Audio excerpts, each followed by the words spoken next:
ang lifestyle ko.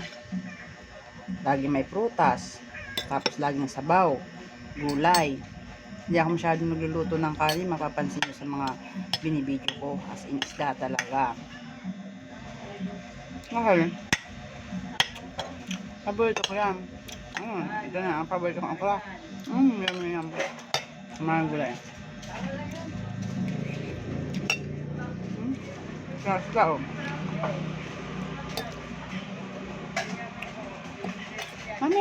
Mamaya na, 'di ba? Mamaya nakakain bibigyan naman ni mama mamaya na nak. May pagkain naman kayo ito. Yun lang. Diba sinabi ni mama, mauna muna akong kumain, pagkatapos na siya kayo papakain ni Bebe Enzo. Kaya just wait lang, okay? Mamakaawa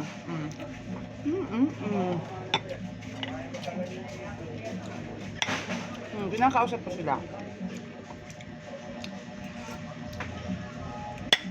Ayan, ito lang.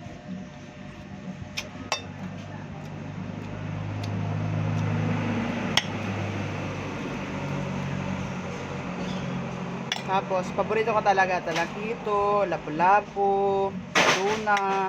Yan. Yan mga isda mga binibili ko. Okay.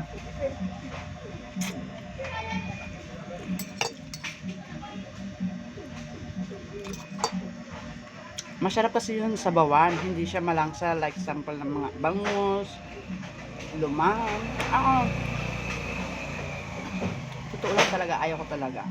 As in, ako talaga nagluluto ng aking mga lulutuin. As in. Para masarap. Tsaka, masarap ang sinabawan kapag mga gulay ang lahok. Masarap na. Kapag nagsasabaw ako, okra. Yan.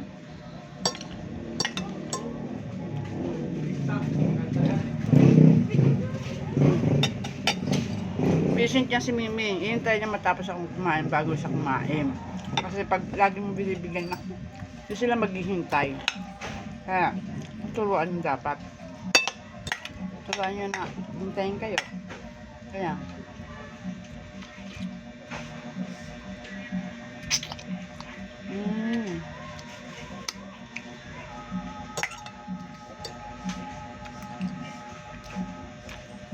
totoo lang.